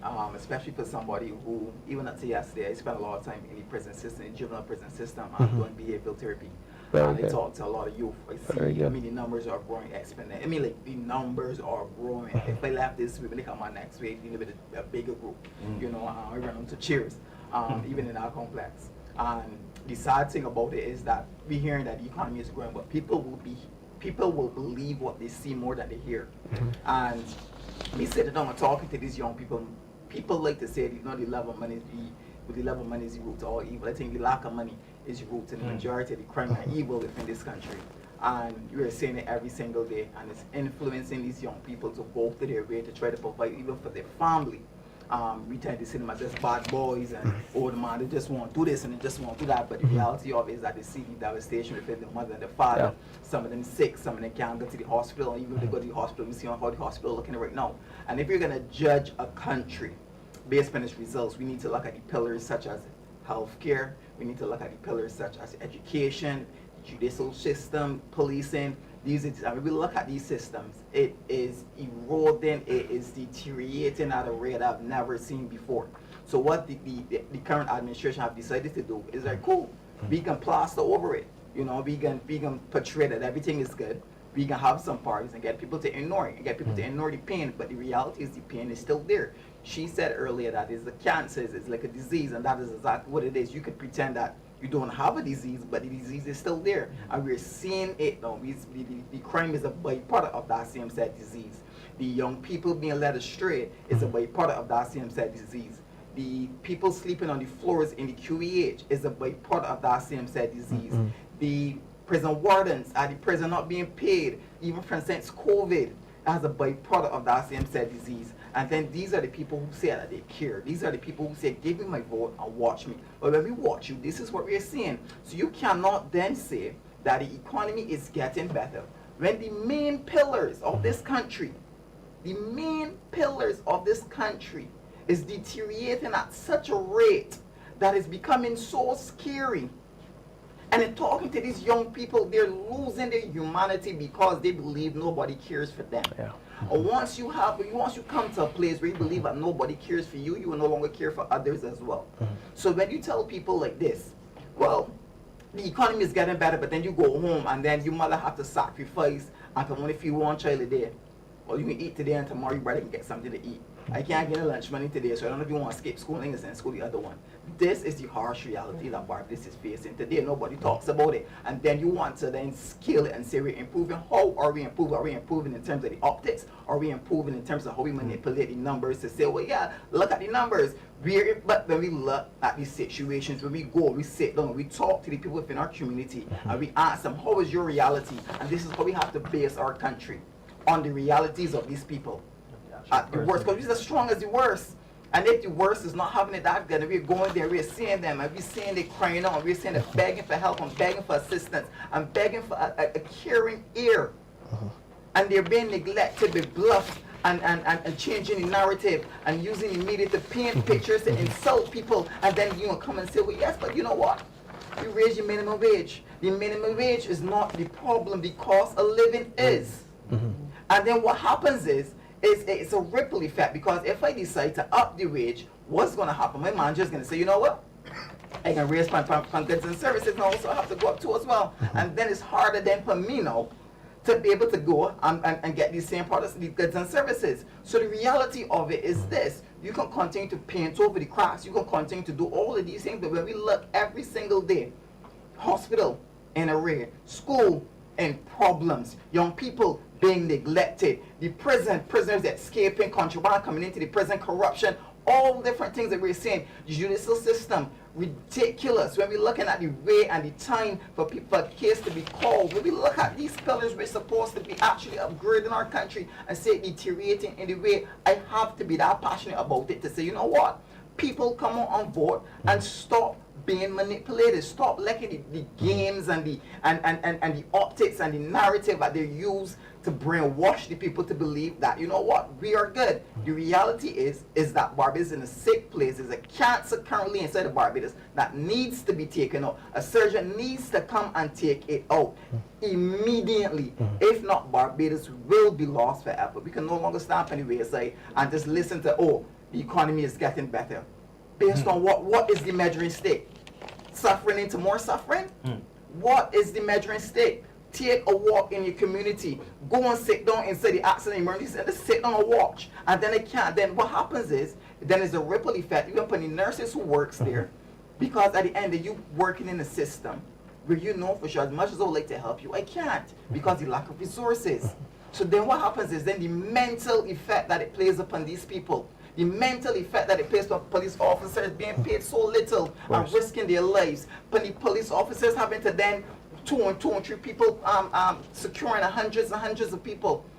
I mean, at the end of the day, it will destroy the people mentally, financially, and it will continue to erode this country as we know it. Zico, that's very well said. Now, I know that the viewers, they recognize the passion. You're a young man. How long have you been advocating on behalf of the youth? And I just want the viewers to know, Zico is the voice of the voiceless. This is the voice of the people. How long have you been advocating on behalf of the youth? That's the question. I could say probably it's now going close to a decade now. Beautiful. A decade. Beautiful. And the reason why I needed to do it is because the reality of it is that I didn't come from the best of upbringing. I will not lie to anybody and say, well, you know, I had a gold spoon. I had the best farm there, was raised in Nelson Street. So I witnessed a lot. You know, I witnessed a lot of poverty. I witnessed a lot of crime. And what I saw was it was a stigma attached to these people. And the stigma attached to these people was that they're no good and this is how they want to live. But these people was operating in survival mode. And what happens is when you're in survival mode, the frontal cortex cuts out. The part of logic and all that means nothing. Compassion and all that means nothing. It's about survival, which means you're putting them in a jungle mentality. Once you put them in a jungle mentality, it becomes a kill or be killed by all means necessary. You must do this and you must do that. And once you have a compassionate heart, where these people have good intentions, but sometimes have wrong approaches. They might try to do drugs, they might try to do other things along those kind of lines. So I saw it. But what happens is that they was never able to articulate it in a way that was compatible with the ears of the wider Barbados. Some people never saw it as a reality. People just saw it as them over there, and it's us. It's just the haves and it's the haves not.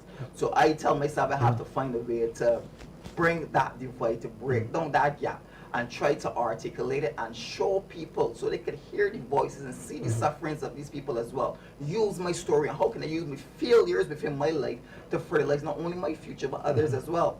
And that is what I started to do. And then the more I got involved with it, it's like I can no longer turn back. I can no longer turn back because at the end of the day, if I don't do it, I can't continue to point for other people to continue to do it all the time. So I put myself in the gap and I say, you know what? I am going to volunteer my time, resources, and energy to make sure that these voices are heard.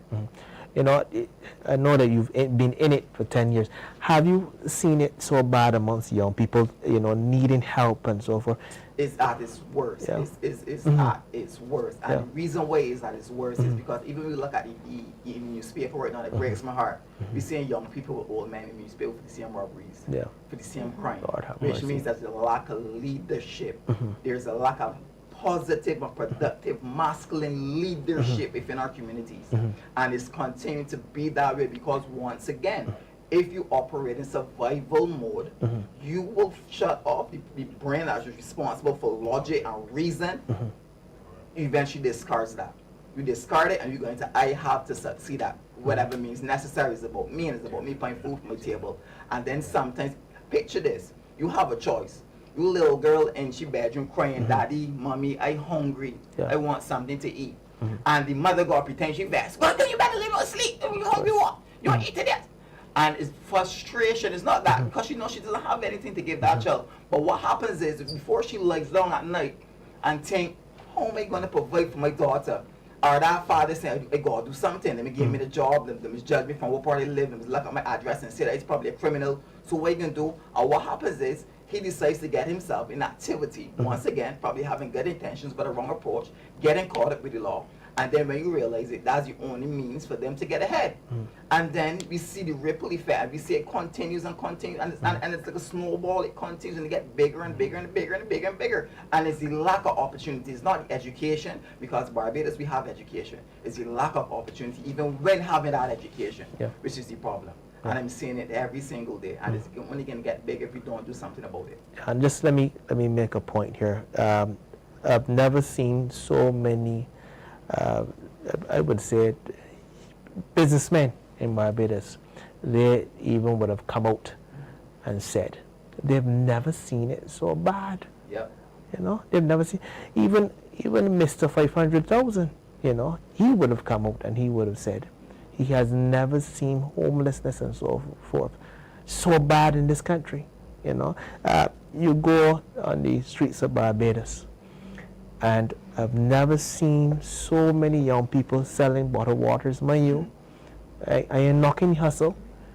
Either Barbadians, young Barbadians, they've become ultra industrious, or things are extremely bad in Barbados, I must say. And I'm going to say this. Yeah. And the minister had the heart to go into Parliament and said, well, if they can't find a job, leave. So it speaks to the insensitive nature of the politicians that we have today to say, if you can't find a job, then leave. Which basically means you are no longer serving the people. You are serving your own agenda. Because if my people crying saying, I want help, why would I tell them leave? Why would I tell them go elsewhere and look for a job? So it comes back down to this. And then you're welcoming other people into your country saying, we have room, we have this, and we want people. But still yet the reality, once again, people will believe what they see rather than what they hear. When we go in, as you say, people they're selling bottled waters, who are doing coconuts, salts, oils, wherever they can, put their hands spun, they can go out there and they can hustle and they can try to make a living for themselves. But everybody eventually is not going to keep up. People can get frustrated and people can turn to illegal activity, and that's the reality of it. Yeah, and I always say on the program, you know, there isn't an excuse at all for crime and violence. I always say don't advocate for that. However, these are some of the reasons that the young people are getting into crime and violence, you know, and that is something that is the reality, you know, unfortunately. And before I go on, Dale, I think you wanted to mention something. We mentioned about the economy and opportunity, but why should I, as a young person, you get me, be inspired to work in the system? Example, the security officer, she's working for 8 years. So let's say that she started work at 22, she's now 30 years old. Or let's say she started work at age 25, she's now 33 years old. And after working 8 years, you then collect a 2-month contract. So what that is saying to any person is that we don't really care about you. Because one, how can you get a car loan or a mortgage? That person, that female have to continue to rent going at $275 a month, a week for room. So minimum that you can pay for a decent room is $1,000 a month. But Dale, you're looking at my notes here. Right? You're peeping. You're peeping. We can go into that, right? We can go into that. But I just want to ask the young lady on the panel. But we can go into that. Furthermore, I will come to you first. Once again, you've already started, but I'm going to come to you first, right? Then no problem at all. In terms of employment, not employment. In terms of, I believe the question was asked initially. Young people. And I asked the question, sorry, apologies. Right.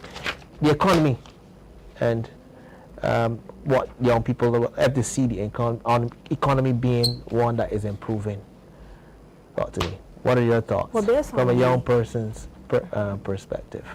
Based on the lengthy discussion from the panel here, and very in depth, to be honest, we can see that is not happening. Even from going back to the crime, as things like Daryl stated, how the young people are going after crime on a day-to-day basis to be able to survive. Mainly, we are not promoting it, but you know that's what they're doing. So the economy certainly is not booming. The Prime Minister would not know that, obviously, because you know last year there was a meeting in St. George, and she would have stated when she listens to the calling program, she wants to know what country she living in.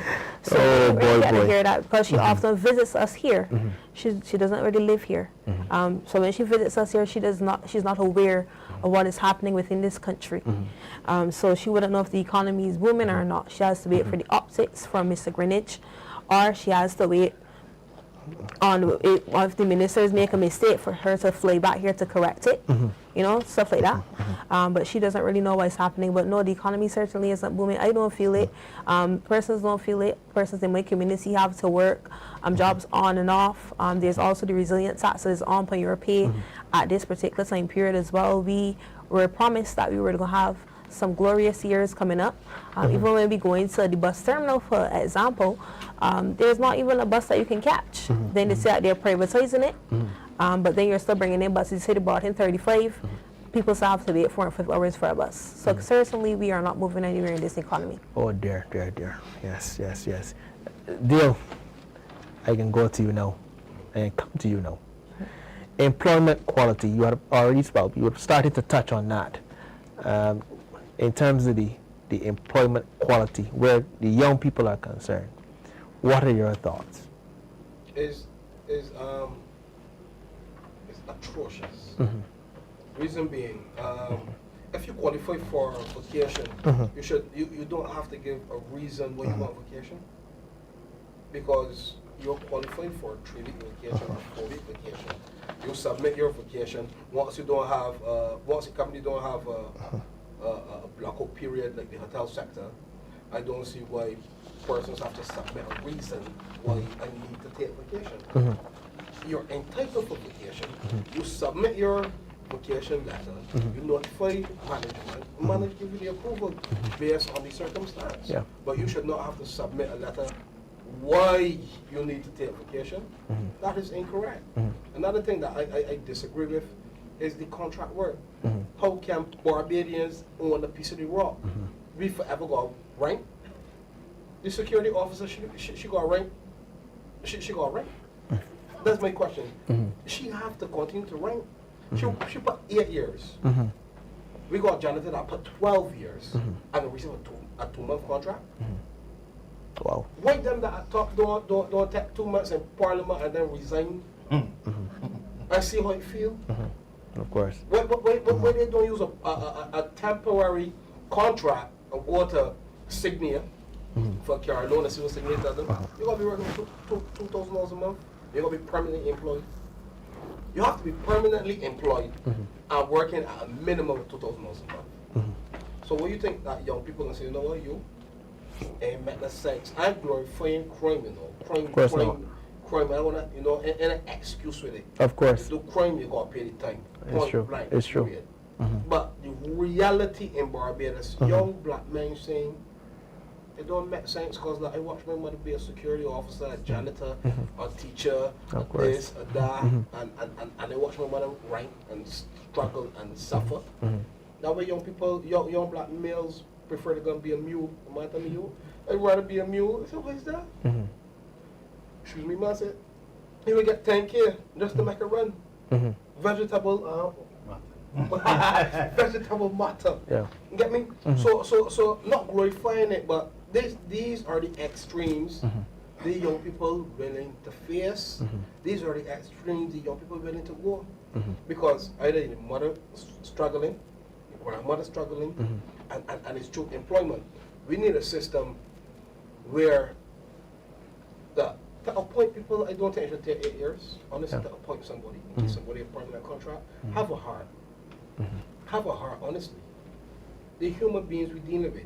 You get me? Hotel workers, we need to move away from the 6 months contract as well in the hotel work. Because you know what's going to happen? As soon as April 15th hit, we can see the people start to get laid off. And people going to depend, young people going to depend on NIS. So we think that happen. Persons might get involved in crime. And better yet, when you commit a crime, you go before the court, you spend a couple of weeks on remand, a couple of months on remand, maybe a year on remand, if you get remand. But when you get bail, and you get the opportunity to see the light, what is the real opportunity there for you? Who will hire you? You get hold of the gun, you spend about 2 years for it, 18 years old, you're at 20 now, you come home and you don't want to live that life no more. You want honest dollar. Where's the opportunities? So again, survival mode. The government don't care about our young people, the issues that our young people face as it relates to employment, because there's unemployment and underemployment. Zico mentioned a point that, you know, people can't get employment based on Dawson Street or Chapman Lane or Spice Street or Wellington Street. People have been turned up. A lady changed her address and then she received a call. So realistically, right, the Barbados Labour Party never really cared about the growth and the development of young people. That was always a Democratic Labour Party focus, which is to teach a man how to fish. That's all from me. Of course, of course. All right. The question I'm going to ask Rasheed, right? How do young people avoid being reduced to just symbolism once elections are over? I know a lot of people, obviously, a lot of young people use where elections are concerned, given, you know, as Dale said, a fish. Right. Basically, artists, musicians, young people who would be looking for opportunities. Obviously, there's probably a small percentage, but when elections or whatever is going on, there are some young people who would like to associate themselves with a movement or a greater cause, or just the fact that they may be positioning themselves with somebody who could help them out in the future, right? The symbolism comes during the election, afterwards get dashed really like a dirty rat. So, again, we are here as New Democrats to change the culture that was there for the past 7 years. Yeah. We have to show that before the election, you mean something to us. During the election, you're endear to us, and after the election, you have a friend for life. That's the kind of conditioning and consciousness we really need to reach. A community spirit and a community movement. Now, Dale had mentioned some things just now in relation to persons who falling into crime as a result of employment or these contracts or whatever. But we have to be realistic, right? And we have to call a spade a spade. And there are some young people who don't like work, right? I'm not casting any negative aspersions on anyone, but there's a lot of stories about young people receiving jobs, or like I said, positioning themselves, receiving a job, and not being mature enough to manage the situation. If a contractor get a paid in job, then what half the money? It don't work so, right? You employ somebody, pay somebody to do a job. So I think we gotta start educating and also training our young people to understand business, understand where you stand in the employment ladder, and also how to pursue their goals. I think that is our job as young Democrats. Yeah, thank you. Zico, as a young man, young advocate, what are your thoughts regarding, obviously, symbolism and elections? Rasheed would have talked about creatives being used around that time and then dash away afterwards. What are your thoughts? I can give you all a nice marketing tactic that I tend to realize that the administration tend to use. We understand it's human nature to want to be belonging to something, you know, belong to whether it's a group, a gang, a family, or organization, or whatever the case may be. What tends to happen is that they try to pander to people, whether it's through entertainment, whether it's through cultural trends, and all of these stuff that has nothing to do with the evolution of Barbados. And what tends to happen is that they work upon that sense of wanting to belong to something, and they will bring an entertainer, you know, or influencer to basically pander to the people.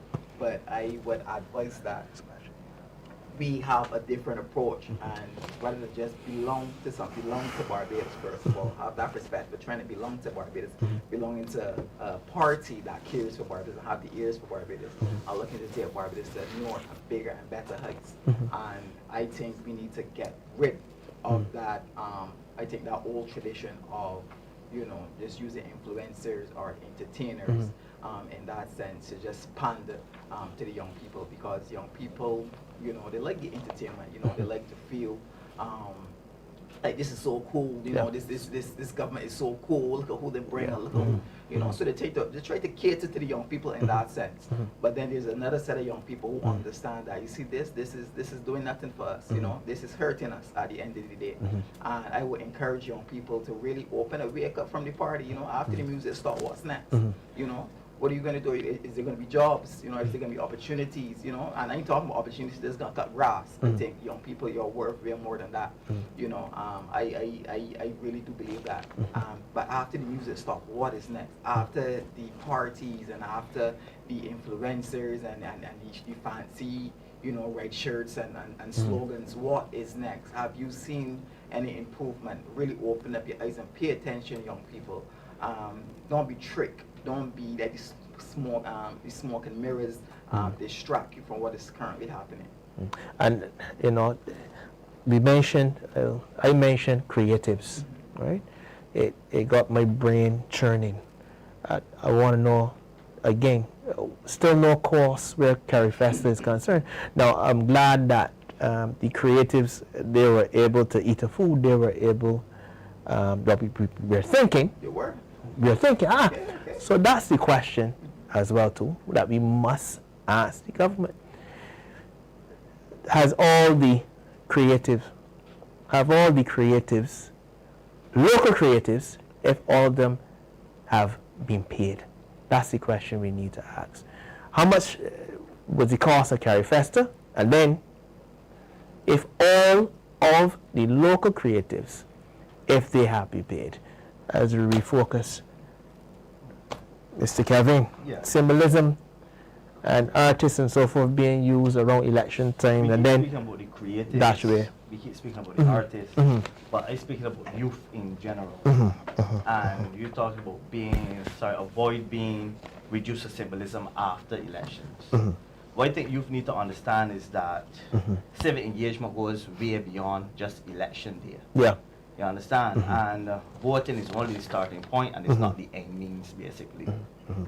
We need to start to encourage the youth to start attending more town hall meetings, start to really get our voice out there. Because at the end of the day, yes, they can just vote for the day because, you know, we feel fancy and this is who we like. We more following colors for the day and just falling into bandwagons, as we just call it, right? But we need to really learn to speak out more. We need to really get our voice heard. We need to be more actively involved in what is going on. Of course. I see that nowadays town hall meetings, there was one in particular I remembered, which was a young lady by the name of, I think, Carla Daniel, that deals with the turtles. The lady that deals with the turtles. Yeah. She actually went to a town hall meeting, and I watched this town hall meeting on TV, and she stuck out like a sore thumb. And I felt so bad after that, because you know what? Why it is that we believe that these town hall meetings just for the elderly folks. Why it is that we believe that only they have a voice. Well said. These are the things that we really need to start really paying attention to. Well said. And not just that. Every election, every party that's come up with this thing called manifestos. I know that every Barbadian had to hear that word already. But do we really take time to track these manifestos? To sit down and look back at the promises that were being made and ask questions towards like, hey, you say that, but why these are things? These things we need to start paying attention to, basically. We need to start being just more actively involved after the day elections. As the similarly, like, if, and I'm gonna break this down to Bajan terms, point blank. If they'll tell me he wants to borrow $5 from me today, and I agree and I give him my X, you know what, I'm going to give you my $5. We can sit down and every day we can say to ourselves, hey, they'll owe me money. And he tell me next week he can pay me when he get paid. If we decide that, you know what, we ain't going to ask Dale a question about it, then you just go and live in your life real comfortable, and just do your thing real comfortable. But the day that we get up and start to make deal miserable deal, where is my $5? You promised me $5. You tell me next week you're gonna give me my $5. When we start to make these people miserable, start to really make them hold accountability for the promises that they made to us, we gotta shake up deal. We got to make deal realize that, you know what? Hold them accountable. I am holding you accountable for the promises that you made. I track your promise because you give me a time or you give me a date. I need to know what is next, what is happening, why nothing ain't happening. These are the things that we need to start doing going forward, so that, you know what, this ain't just a symbol. You're just using us. You're using the little creative engines that we have. You're using our ingenuity for your advantage only. And I'm helping you because I believe that there's something that you can offer me for my future. And you know what? I need to start holding you accountable, deal, for what you promised me. And that is what the young people need to start doing to avoid becoming a symbol just during the elections. Excellent, excellent. I'm going to ask the young lady beside me, Janine Butcher, the architect behind the slogan, "Seats are moving." The question remains, is it just a slogan? That is the question that we're asking. Janine Butcher. Well, I would say seats are moving wasn't something that was only from me. It was something that we would have seen being used by young people, and we went along with it. But we came back with it, and it was starting to be victimized. You know, people were looking down on it when the video verse came out and everything. But then we heard the Prime Minister with it saying that seats are moving over there, but we really truly know that the seats are only moving over here. I would say no, it's not just a slogan. I'm sure if you had to answer that question, she wouldn't be able to answer. But I would say no, it's not just a slogan, it is a call to action. Shows that we are holding her accountable. You've seen what you would have done for these past 7 years, and the seats are now moving over to the Democratic Labour Party from St. Lucie to Christchurch. And we understand that we want you to know that we were watching. We saw what you did, and we want the young people to also know that voting isn't the only choice. We can start to protest from now for the things that you're going to do, and the things that you're saying now that you're not satisfied with. It should say you can start to protest from now. You can join the marches that you see.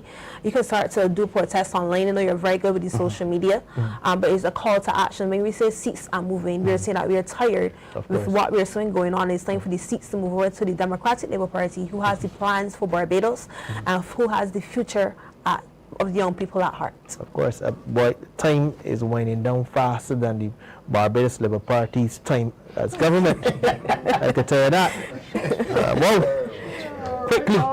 Quickly. Question: what does real change look like after election day? Give it to the panel, one of the panel members. Anyone who decides to ask first. For me personally, as you see, time running down. For me, real change looks like transparency. Real change looks like accountability. Real change looks like you sitting me down and explaining to me where we really are and where we are going. Of course. So that I could really understand the vision. Real change is a vision being brought to me with an action plan behind it. When you do not do that for me, I can't see anything. That is it for me. All right, Mr. Deal. Well, sorry. Go ahead, Rasheed. No, it's just a joke. You said time waiting. No, you actually went to pick Deal for the last question. Good one. That's right. That's right. That's funny. So real change would be Democratic Labour Party rising as the new government. You got me? That's real change. Real change would be Ralph Torn and all 30 candidates sharing the views and the concerns and the issues that the people got. Because when we look at real change is the Democratic Labour Party that actually do what they say they're going to do. You know, like the slogan, like you just do it. Because when we look at the past 8 years, all they see is bare problems. The schools can't open properly. People getting harassed as it relates to employment. The crime rate high, cost of living high, corruption high, everything high as it relates to the Barbados Labour Party. And you know, so real change is real people that understand what people going through. Of course. And the yellow is the code, And I guarantee you, you see Ralph Turner, all 30 candidates, or we can create history. Here. My chief thing is we can make history more. Here. Zico. Yeah. Mr. Zico. For me, I would say the real change is removing that cancer from Barbados. Mhm. Is the people going to the polling stations and saying, we had enough. You said, go and watch you. We watch you. Now it's time to remove you. It's time for the surgeons now to get to the operating table and remove this cancer from Barbados. And to me, that is real and true change. Beautiful. I'm gonna actually ask each panel member now, just 1 minute. Talk to the Barbadian people, and by extension, obviously, the young people of this country. Go ahead, Rasheed. Yes, sir. What I would like to say to Barbados and young people by extension. Yes. Camera 1 or camera 2? You want me to say it? Young people, what I would like to say to you is that, and we're talking about real change after the election. What we're looking at is job creation, to increase disposable income, to settle the economy, to give you hope, to give you confidence, and to allow you to reach your full potential. So a Democratic Labour Party, after the election, or in process right now, we're looking at long-term solutions. A solution-oriented party, our only focus is community building and strengthening the Barbadian population, and by extension for the young people, ensuring that you have a secure future for you, your grandchildren, your great-grands, and everybody else that will come via the life. Deal. 1 minute. So basically, I just want to say to every young person and every person that's listening, judge this current administration by every single thing we have witnessed. And let us be truthful to ourselves. Has anything in the past 7 to 8 years, has anything been beneficial to Barbadians, the lives, the livelihood? Nothing has been beneficial. So what I'm saying, under the leadership of the Honorable Ralph Turner, Here. all candidates, all 30 candidates, have beautiful ideas, strategic plans, and we care about people first. And I guarantee you, we will not deliver what the Barbados Labour Party deliver, which is $1 billion in debt that we got to pay back. Remember that, people. Zico. Yes. What I would like to say to every single person watching and at the sound of my voice, for the mother by the table looking at the bill scratching her head, for the son wondering if he can have a job tomorrow, for the old woman wondering if she can actually get proper health care, for the old man wondering how the debt can be paid for his grandchildren. And I'm telling you people, the time is now. Mobilize. Come to the polling stations ready. Bring your mother, your father, your cousin, anybody who's eligible to vote. Please come out. The time is now, not tomorrow. Let's not hold our heads and wonder, oh, it gets so by the lack of action. People, we mentioned earlier today about the contract workers. We need to remind them that they're also too on contract. And let me tell you right now, the contract time is up. So people, mobilize, let your voices and your actions be heard. Come out and vote. Thank you. Gavin. Yes. My brother. Well, for me, on the topic again, youth deciding our future through our vote is not about age, Barbadians. It's about responsibility. And if you want better opportunities, stronger communities, and a Barbados that works for everybody that lives in this country right now, we must show up, we must speak up, and we must vote. Simple as that. Beautiful. Janine. I'd like to say to the Barbadian youth, we would have had 2 elections, which was the lowest in this party's, in the country's, entire history. I believe that youth participation in this current election can shift the political landscape. Let's make history. Let's get up, let's go and change this nation. We cannot allow for this government to stay for how much more time that they think that they can stay for. And our persons continue to say, even they say the Democratic Labour Party is not ready as yet, because they truly know that's the only thing they can say about us. Because what they would have told you in 2018 and in 2022 was all lies. I know that maybe the party didn't come out and explain itself properly or defend properly, but the writing is on the wall for the things that this party would have done for Barbados on a whole. And I just want to say to you that to come out, vote for the Democratic Labour Party, make your voices heard, and do not believe any more propaganda that they would have shared with you. So it's seats are moving with the Democratic Labour Party. Seats are moving.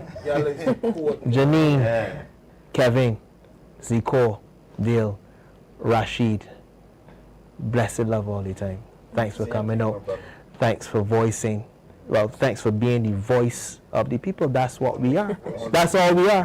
The voice of the people. And honest voices for the people. I want to say thank you, Barbadians, for listening in, for tuning in. This is DLP TV. Okay. Oh, yeah. This is DLP TV. Thank you very much. Good night. Since I'm moving, one DLP. Since I'm moving, since I'm moving.